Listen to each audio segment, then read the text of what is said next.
बिस्मिल्लाहिर्रहमानिर्रहीम। शुरू करता हूँ अल्लाह के नाम से जो बड़ा मेहरबान और निहायत रहम वाला है। इस वीडियो में हम पीएसटी ईटा टेस्ट 2022 पेशावर डिवीज़न के साइंस एमसीक्यूज़ सॉल्व करेंगे और कोशिश करेंगे कि उसको डायग्राम बेस पे सॉल्व करें। फर्स्ट क्वेश्चन है, the part of transverse waves where the particles of the medium are above the undisturbed position is called. Options है crest, trough, wavelength, amplitude. Solution सारा ही हम undisturbed position 0 या mean point से discuss करेंगे। Mean point से wave का जो ऊपर पोर्शन है जिसको हमने 1 से रिप्रेजेंट किया हुआ है इसको हम क्रेस्ट कहेंगे। मीन पोजीशन से जो वेव का डाउन पोर्शन है जिसको हमने 4 से रिप्रेजेंट किया हुआ है इसको हम ट्रफ कहेंगे। मीन पोजीशन और क्रेस्ट के दरमियान जो डिस्टेंस है जिसको हमने 2 से रिप्रेजेंट किया हुआ है इसको हम एम्पलीट्यूड कहेंगे। दो क्रेस्ट और दो ट्रफ्स के दरमियान डिस्टेंस को हम वेवलेंथ कहेंगे जिसको हमने 3 से रिप्रेजेंट किया हुआ है। तो क्वेश्चन में ये है कि अनडिस्टर्ब पोजीशन से के अबव का जो एरिया है या डिस्टेंस है उस पोर्शन को हम क्या कहते हैं। तो इसका आंसर है क्रेस्ट। तो जो नेक्स्ट क्वेश्चन है, a technique in which a volatile substance that is which evaporates easily is separated from a non-volatile substance is called. Options है हमारे पास filtration, distillation, sedimentation, coagulation। इस क्वेश्चन में हमसे ये मांगा गया है कि वो कौन सा तरीक़ा है जिसमें volatile substance non volatile substance से अलग किए जाते हैं। अगर हम सॉल्यूशन को देखें तो इसमें डिस्टिलेशन ही वो प्रोसेस है जिसमें लिक्विड वेपर्स को कन्वर्ट होते हैं। अब अगर हम दूसरे प्रोसेस को देखें तो वो फिल्ट्रेशन सिर्फ किसी चीज़ को फिल्टर करना है। सेडिमेंटेशन वो प्रोसेस है जिसमें किसी फ्लूइड में अगर सॉलिड सस्पेंडेड है उसको अलग किया जाता है। कोगुलेशन वो प्रोसेस है जिसमें ब्लड्स को लिक्विड गिल में चेंज किया जाता है। तो इस तरह हमारा जो राइट आंसर है वो है डिस्टिलेशन।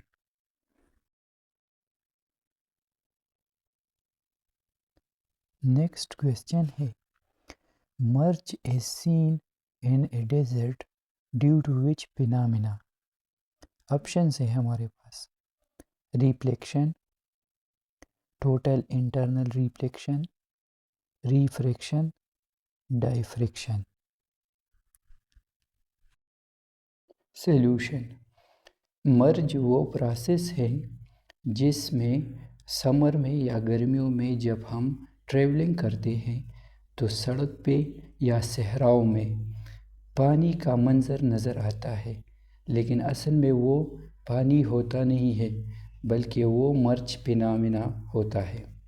तो वो जो पानी के करीब हम जाते हैं तो वो पानी गायब हो जाता है, तो असल में वही मर्ज है, पानी नहीं होता वो। अब मर्ज किस वजह से बनता है? मर्ज रिफ्रैक्शन की वजह से बनता है जो कि फिगर में नीचे दिखाया गया है। मर्ज में रिफ्रैक्शन में असल में बेंडिंग होती है। जब लाइट रे किसी एक मीडियम से दूसरी मीडियम में एंटर होती है तो ये बेंड होती है। तो मर्ज एरिया में जो अर्थ का करीब एरिया है ये बहुत ज़्यादा हॉट होता है, जबकि ऊपर का जो एरिया है वो इस नीचे वाले एरिया के निस्बत कोल्ड होता है।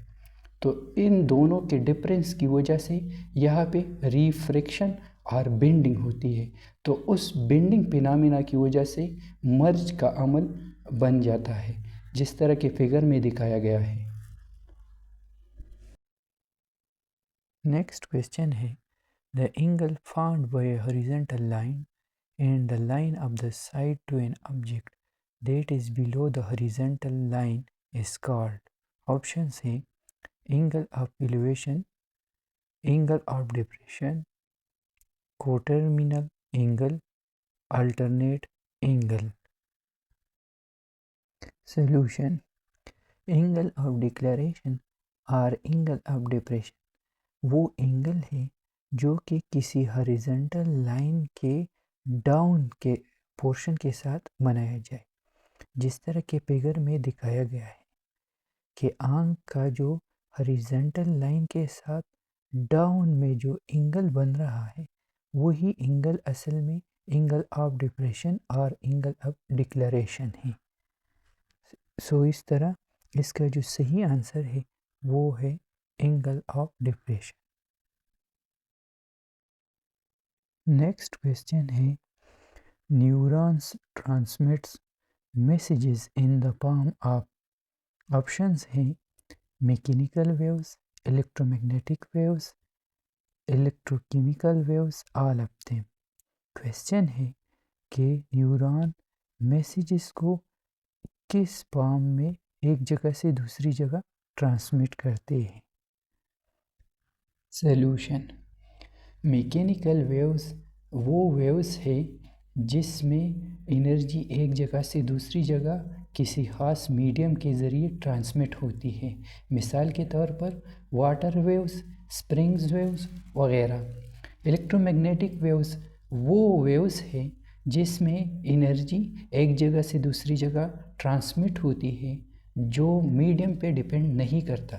मिसाल के तौर पर radio waves, visible light and गेमा रेज।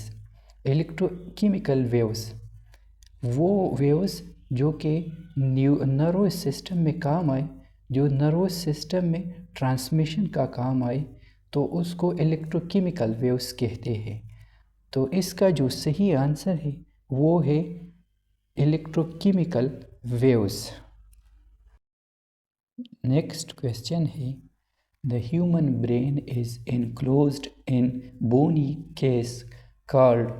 ऑप्शंस है cerebrum, parietal lobe, cranium, temporal lobe. Solution. जिस तरह के फिगर में दिखाया गया है ब्रेन के मुख्तलिफ पार्ट्स, इसमें सेरेब्रम सबसे ऊपर है जो कि दिमाग का सबसे लार्जेस्ट पार्ट है। ये वॉलंटरली एक्शंस के इंफॉर्मेशन के काम आता है। सेकंड हमारे पास है पेरिटल लूप। पेरिटल लूप दरमियान का हिस्सा है जो कि इंफॉर्मेशन के प्रोसेस का काम आता है। मिसाल के तौर पर टच, पेन, टेम्परेचर और इस तरह की इंफॉर्मेशन की। थर्ड है हमारे पास क्रेनियम। क्रेनियम ब्रेन का वो हिस्सा है जो कि ब्रेन और स्पाइनल कॉर्ड की प्रोटेक्शन के लिए as a bony structure use होता है। ये दोनों ब्रेन और स्पाइनल कॉर्ड के प्रोटेक्शन के लिए यूज़ होता है। फोर्थ है हमारे पास temporal lobe. Temporal lobe brain का वो हिस्सा है जिसमें इंफॉर्मेशन की ट्रांसफॉर्मेशन होती है, जिस तरह के इमोशंस, योर सेंसेस के इंफॉर्मेशंस, स्टोरिंग इंफॉर्मेशन एट्सेट्रा। इस तरह इसका जो राइट आंसर है वो है cranium.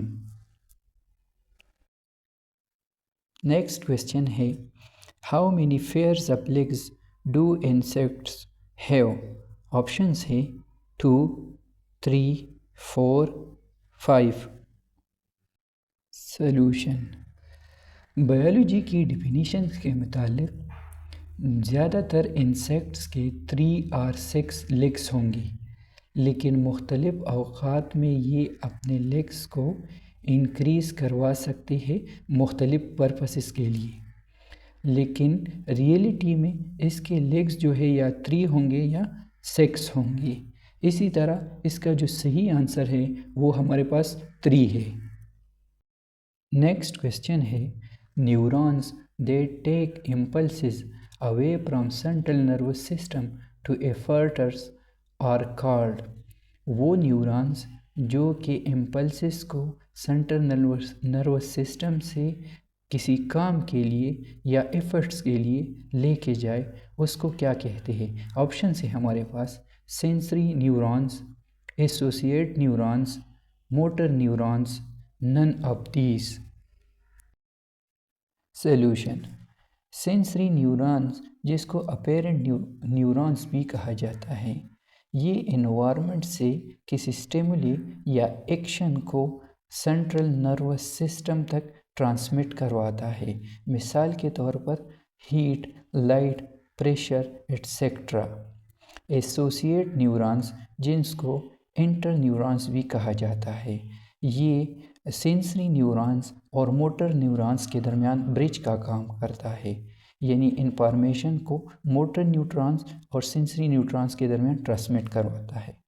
Motor neurons, motor neurons वो न्यूरॉन्स हैं जो कि फिज़िकल एक्शंस करते हैं।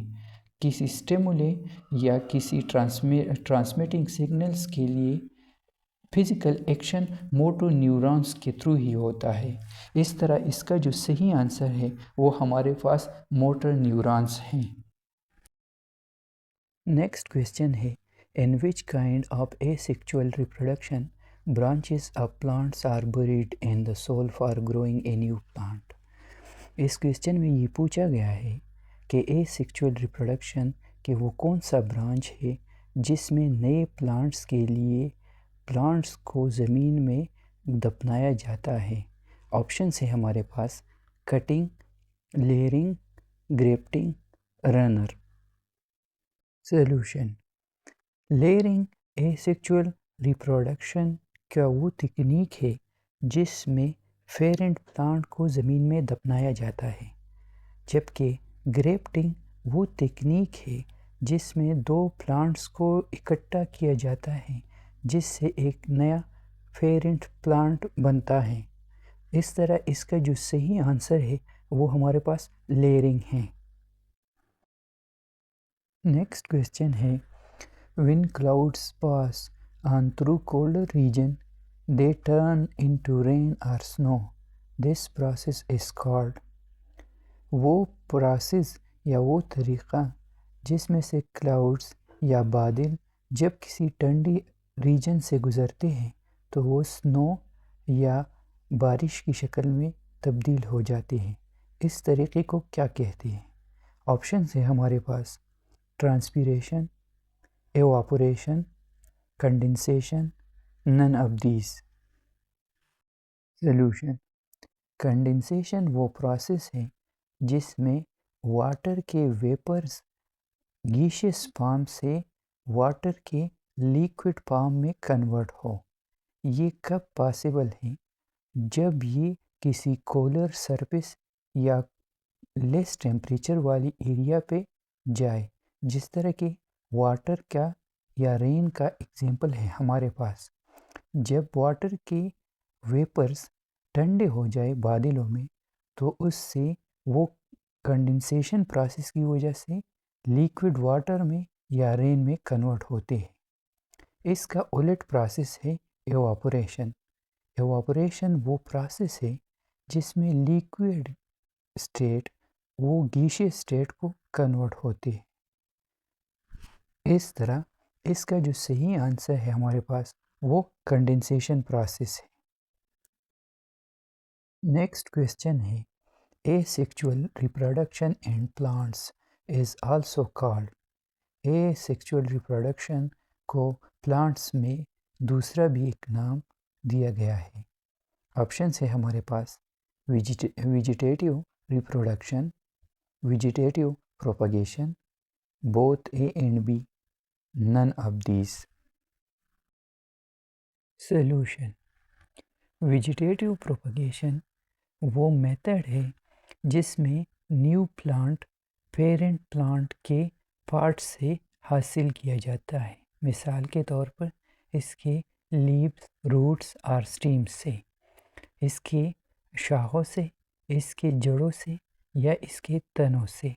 इसके कुछ की पॉइंट्स ये हैं कि ये विदाउट सीड या विदाउट बीज होगा, ये ऑफस्प्रिंग या पेरेंट्स की तरह होगा, इसमें कॉमन जो मेथड है वो ग्रेफ्टिंग और ब्रीडिंग है।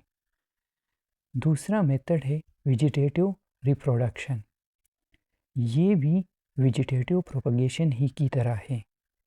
इसमें भी की पॉइंट्स वही है जो कि वेजिटेटिव प्रोपगेशन में है। ऑफस्प्रिंग आइडेंटिकल होंगे, इसमें भी सीड की ज़रूरत नहीं है।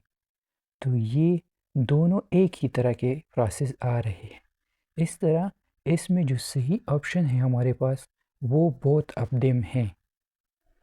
नेक्स्ट क्वेश्चन है carbon dioxide plus water in sunlight और क्लोरोफिल इक्वल टू।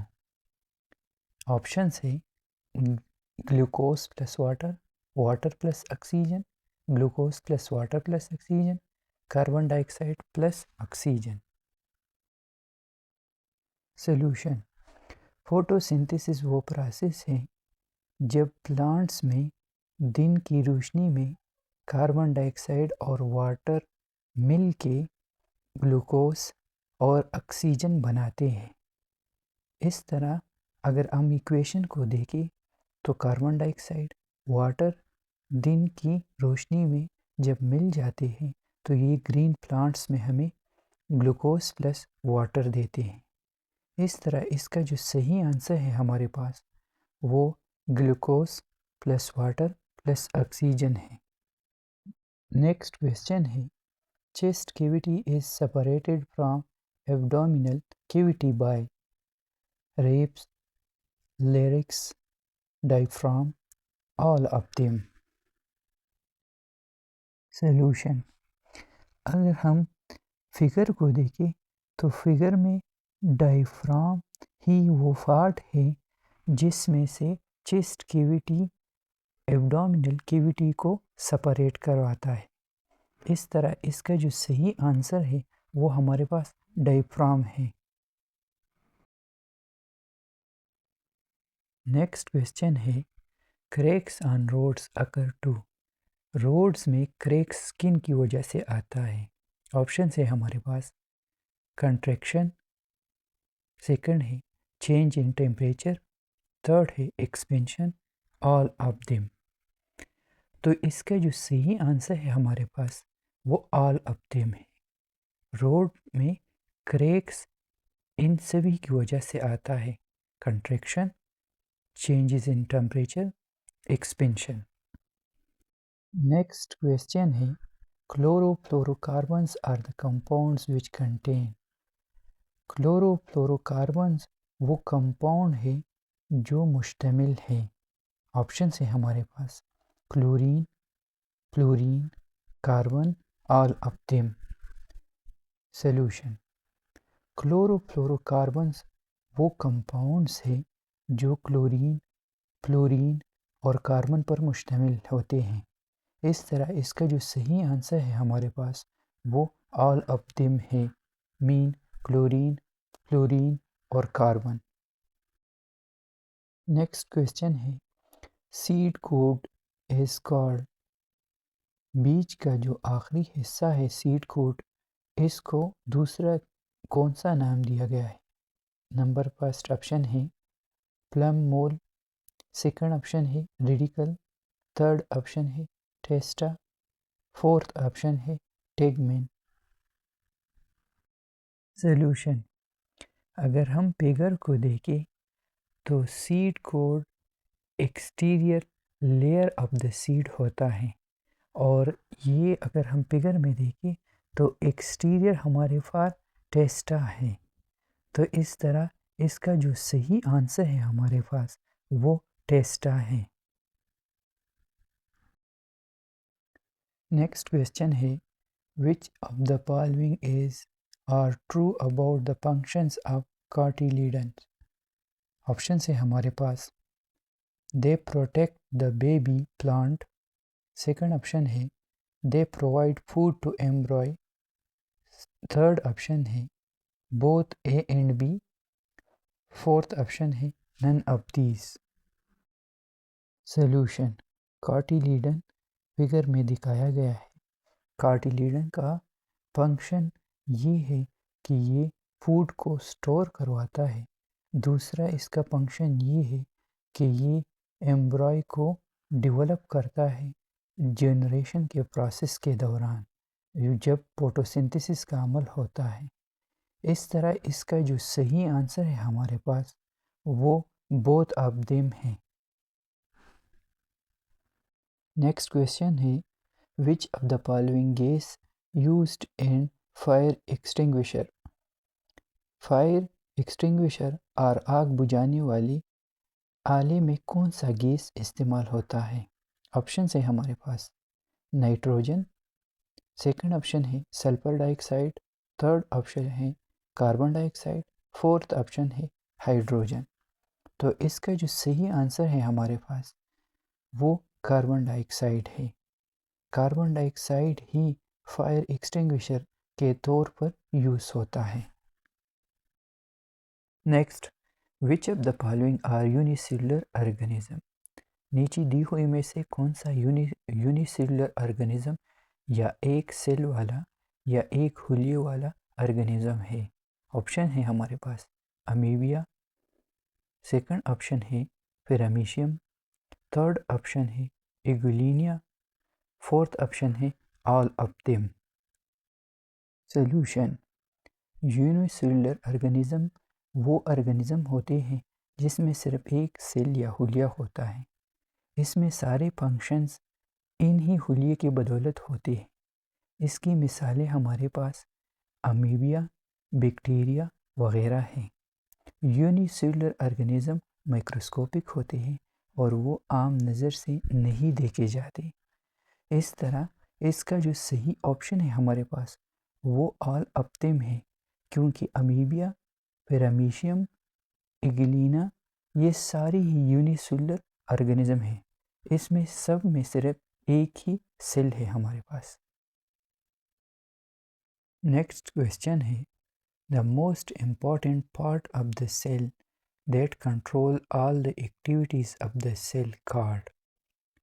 सेल का वो अहम तरीन हिस्सा जो सेल के तमाम एक्टिविटीज़ को कंट्रोल करता है उसको क्या कहते हैं? ऑप्शन है हमारे पास विक्यूल, सेकंड ऑप्शन है न्यूक्लियस, थर्ड ऑप्शन है माइटोकॉन्ड्रिया, फोर्थ ऑप्शन है गोल्गी बॉडीज़।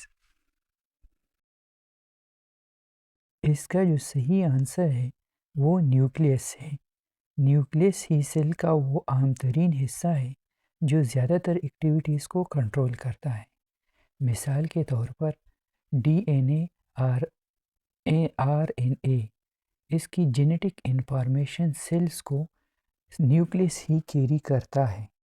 इसके अलावा न्यूक्लियस का स्ट्रक्चर प्रोटीन और लिपिड्स की मॉडिफिकेशन, पैकिंग और ट्रांसपोर्टेशन में अहम किरदार अदा करता है, सेल के अंदर और सेल के बाहर। इस तरह हमारा राइट जो ऑप्शन है इसमें वो न्यूक्लियस है। नेक्स्ट क्वेश्चन है, sound waves are collected by. कान साउंड वेव्स किस चीज़ पे कलेक्ट करता है? ऑप्शन है हमारे पास फर्स्ट पेना, सेकंड ऑप्शन है एयर कनाल, थर्ड ऑप्शन है एयर ड्रम, फोर्थ ऑप्शन है कॉकलियर। सॉल्यूशन, जिस तरह के फिगर ही से जाहिर है कि पेना ही कान का वो एक्सटर्नल पार्ट है जो कि साउंड को कलेक्ट करता है और ये फर्दर ट्रांसमिट करके एयर ड्रम तक पहुंचाता है। तो इस तरह इसका जो राइट ऑप्शन है हमारे पास कि साउंड वेव्स कौन सी पार्ट कलेक्ट करता है, तो वो हमारे पास पेना है। Thanks for watching. अगर इस वीडियो में मुझसे प्रोनाउंसिएशन में कोई गलती हुई हो तो उसके लिए माजरत ख्वाह हो, क्योंकि साइंस के अल्फाज में बाज़ इस तरह के होते हैं जिसको प्रोनाउंस करना हम ठीक से नहीं कर पाते हैं, तो उसके लिए एडवांस में माजरत ख्वाह हो। Thank you for watching my video.